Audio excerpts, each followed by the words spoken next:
back to a vlog. I haven't done this in a really long time, and I just figured I would do that today because it's a cozy rainy day. I have the day off. I'm prepping for shooting a wedding tomorrow, and I figured we're gonna just make something super cozy and comfy tonight, a healthy meal with just like chicken and lemon and potatoes. And I figured it'd be really good to have like a nice crusty bread on the side because we're getting into fall season, and I try to eat like as healthy as I can, especially the day before a wedding. And so yeah, we're just gonna make like a really nice easy crusty bread that's like, you don't have to knead it. It is preferable if you have like a KitchenAid mixer, or you can use like a bowl with a wooden spoon and do it yourself. It's just easier and quicker with a KitchenAid or any kind of mixer. I've already got my yeast activating in a cup and a half of warm water with half a tablespoon of salt and 2.25 teaspoons of active dry yeast. I use this Red Star active dry yeast, and I keep it in the freezer in the glass container just because it lasts a really long time, and then you don't have to worry about any expiration. But you can use like packets of the yeast as well, and I believe instant yeast will work as well with this. But it's one of my favorite crusty breads that I've ever made. It's in a Dutch oven, in the oven at 450. I'm going to leave all the details in the description because it's just much easier than me trying to explain it to you. But Alex and I have kept like a little book. It's our little cookbook. Someday we would love to do a little cookbook of like random things that we've made up, and also just like family recipes. But we like looking through this little book, and we keep little notes. So I kept this crusty bread specifically in my notes because I found it one day, well, like a similar one on Pinterest, and I'll show you what kind of flour I use. I just use the all-purpose King Arthur flour. I like this flour because it is unbleached, but it is also pretty ethically sourced, and I like that. I like to go to our local store and get like the local flour that's made here, but I just didn't obviously have the chance to do that, so I bought a bag of this, and I use that in between when I don't go to our local store to get it. So I already have, like I said, the yeast is activating.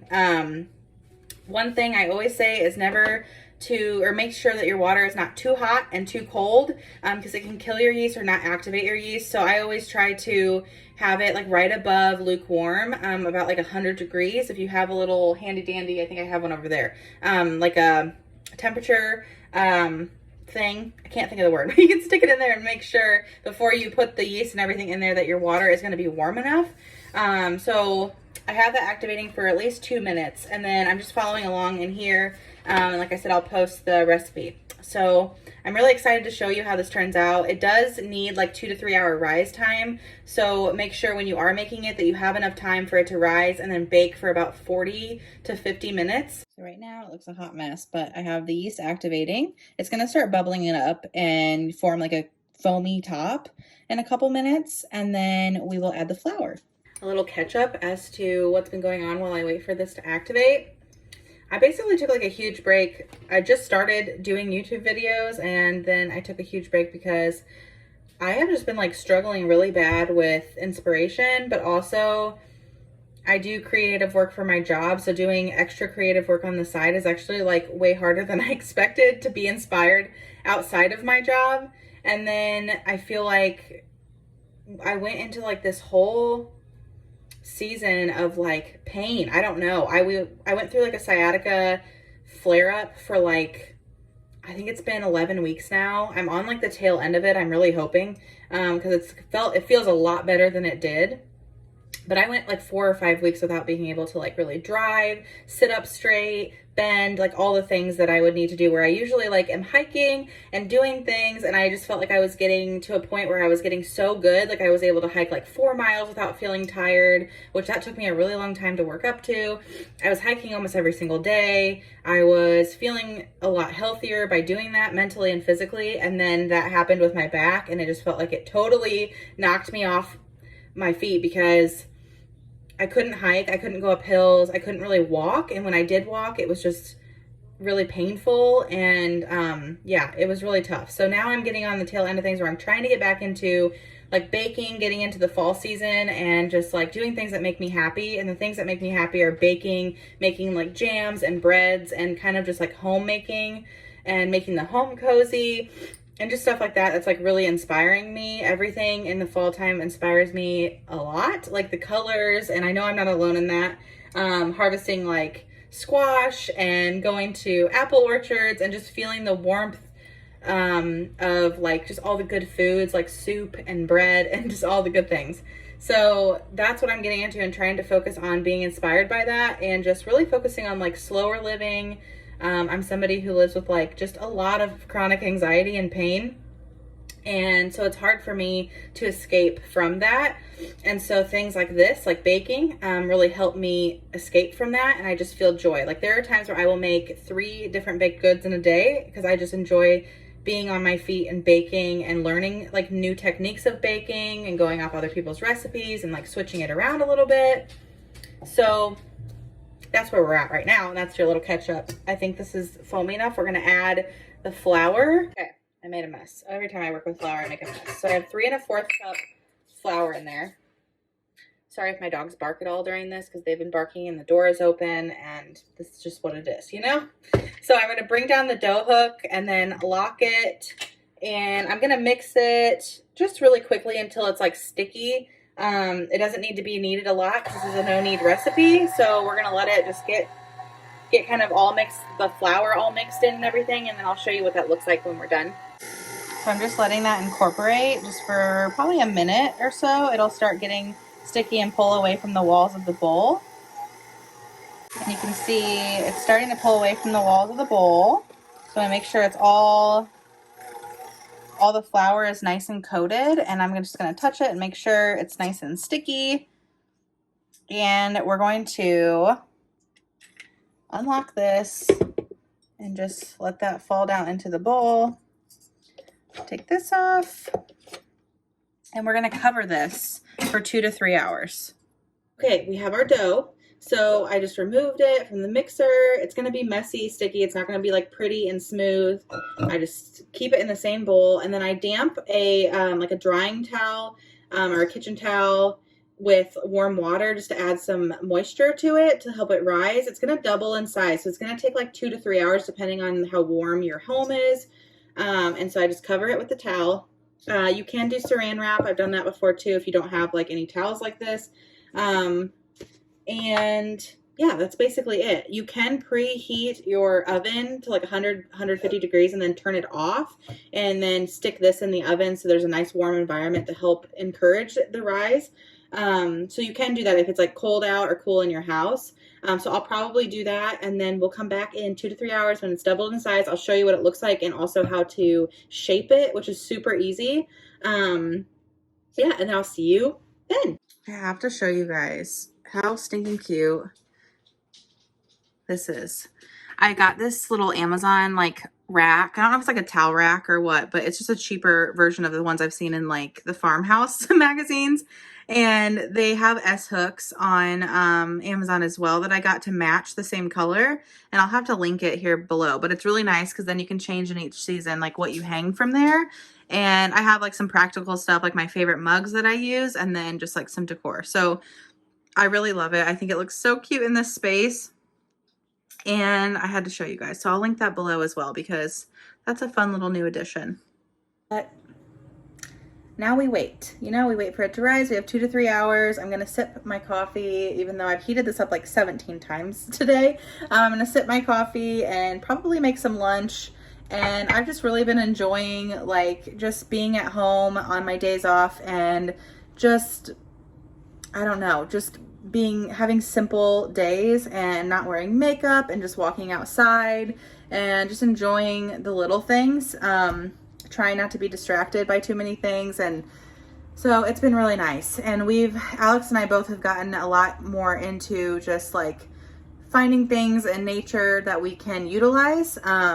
Alex is collecting like plant seeds, like native plants, and then taking the seeds and drying them out so we can have them around our home, to have like native plants around our home. And he's been getting into like natural pottery. So we made like some fun little pottery bowls from clay that he locally found, and then smashed up some shells. I know he's going to be posting some videos soon about that kind of thing. He was like firing it in the backyard, and it's just amazing. He impresses me so much with all the new skills that he likes to learn. We also have this tree. It's a walnut tree. We have a pecan tree and a walnut tree in our backyard. And I'm like, all these years we've just never harvested any of these nuts and utilized them, and they just fall and die. And there's so many things that you can do, like make dye out of it and also just eat it. So it's right out here. I'll show you. So right outside our window in our backyard, we have these giant pecan and walnut trees back here. And it's just so beautiful. Look, the sun's out. It was just raining all dang day. Sun is out. And yeah, so I know that he harvested some of those walnuts to use dye for like dyeing his canvas bags that he's been making, and just like trying to figure out what all we can like stain things with or just utilize it instead of just letting it go to waste. Really trying to make like what we have here, even though we don't have like a lot of land or anything, we have so many resources even in our own backyard, and just trying to encourage other people to learn about the resources that you have growing in your backyard, but also just in our local area. We have so much by like our river and just on our trails and everything that we have. We have so many amazing opportunities for like outdoor adventure and learning and identifying plants and things like that in our local area. So I've been trying to educate myself more on that and put my brain more in those avenues instead of like scrolling on TikTok, although I still do that, just to keep my mind healthy and sharp and, you know, trying to learn new skills and things. And Alex is 100% the inspiration behind that, because if it weren't for him, I would be probably just scrolling.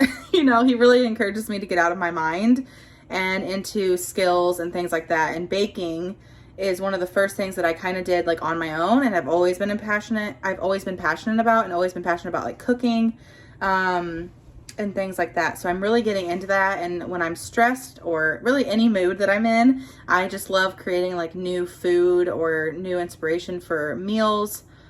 Especially with somebody who struggles with like chronic illness and struggles with stomach issues. It's really nice to make these breads from scratch from good and wholesome ingredients, because I don't have to worry about what's in them from the store. And it doesn't hurt my stomach like it would if I went and like bought store-bought bread.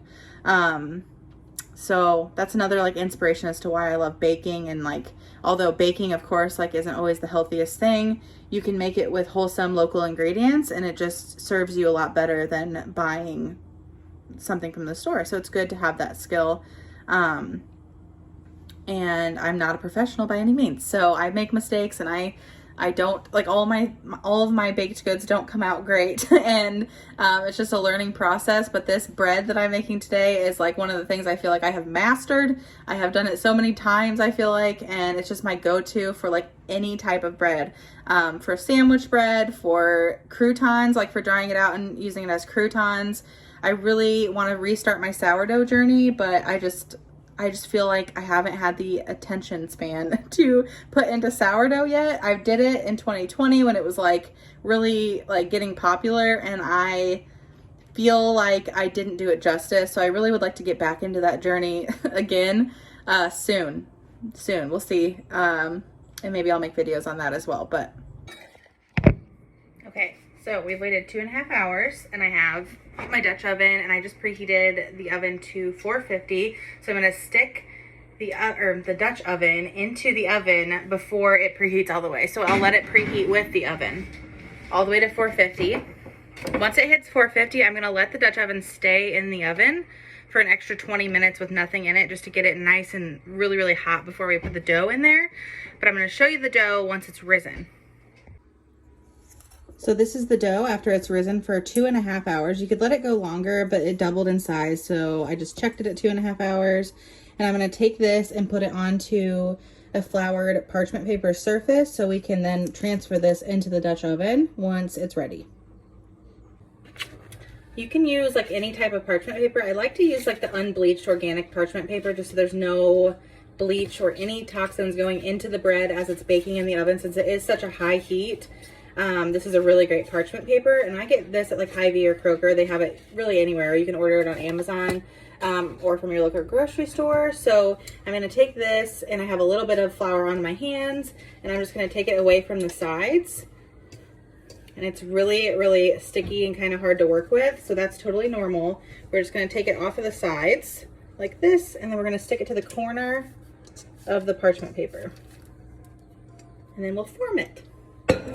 Get it onto the corner of the parchment paper. I take like the sides of the dough like this, and I bring it up and I fold it to the middle. And I do that with every single corner. So I'm going to do that a couple times just to make it nice and tight and get some air bubbles in the middle. And just make it like form a really nice loaf shape. So we're doing every corner, fold it into the middle, just a couple times. So I'm just going around, and you'll feel it get like tighter as you do it. And we'll do that a couple times. It'll make it really nice and smooth and get that perfect like round loaf shape. I have a round Dutch oven, so I'm forming it into a round shape. You can form it into like an oval shape if you have a different shaped Dutch oven. Okay, once we have that, so it's all perfectly round like that, I'm gonna take the corner of it and let it fold over to the middle. It's sticking, I probably didn't have enough flour on there. Make sure you like heavily flour it, but now that's perfect. So I'm gonna show you, I'll flour it just a little bit more. And I'll show you what this looks like, how perfectly it made it round.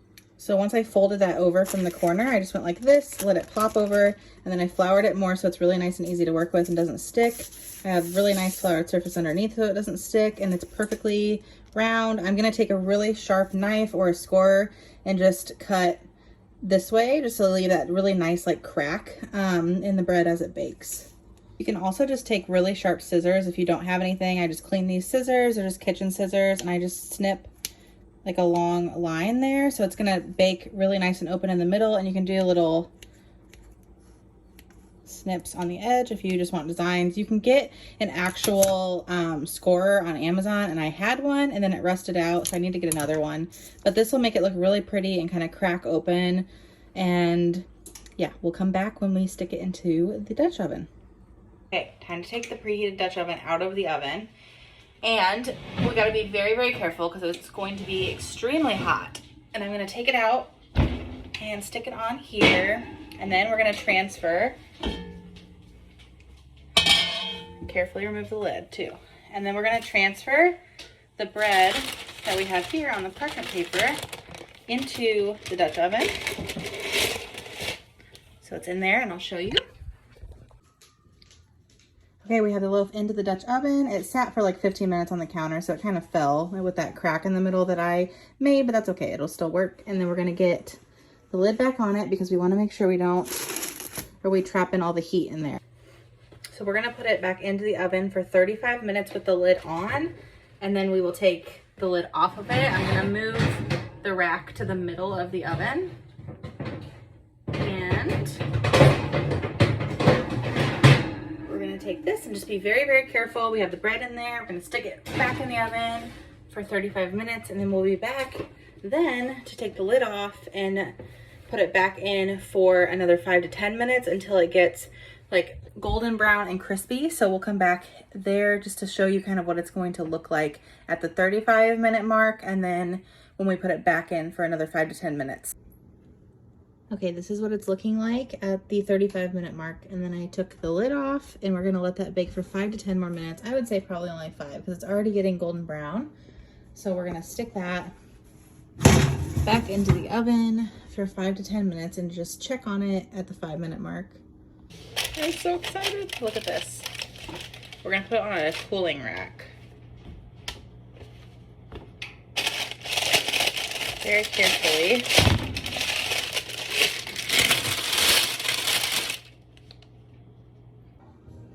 All right, we took it out of the oven. It is so beautiful.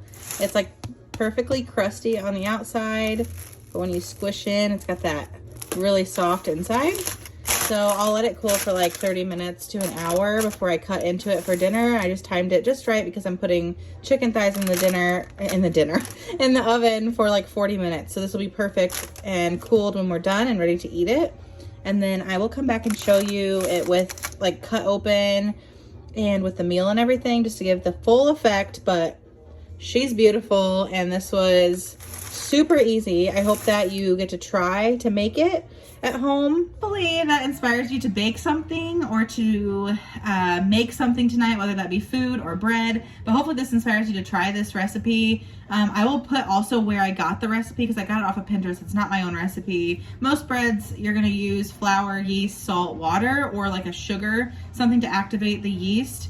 This just seems to be like a really, really good and easy recipe. I don't measure as strictly as the recipe says, but it still turns out really great. It's just the most beautiful thing, and it's like the most satisfying thing to have this beautiful crusty loaf of bread that you can use for so many different things.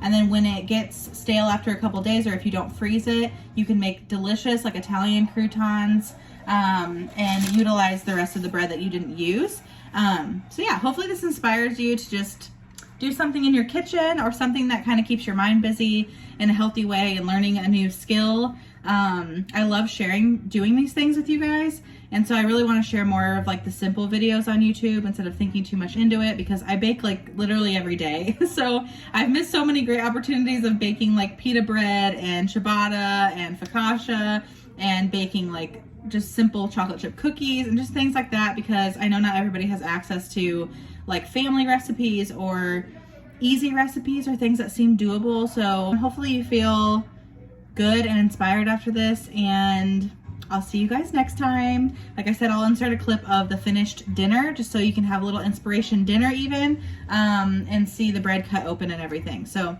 thank you guys for watching the video. I love you guys, and remember, you are loved. Taste test, taste test.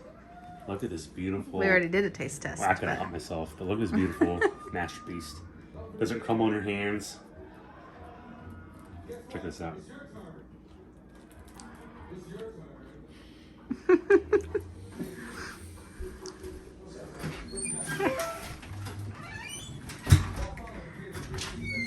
Is this the world's best baker's house?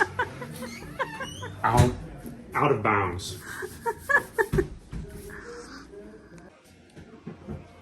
Here's our meal. We have chicken thigh marinated in Mediterranean seasoning and olive oil, and then lemon potatoes, quinoa and veg, and the bread. And I'm so excited. We did some homemade tzatziki, and I have pumpkin muffins in the oven. What'd you call me? You call me pumpkin muffins? But we're excited to eat. I feel like I've been cooking all day. So here's the final result, and the dogs are ready for some bread.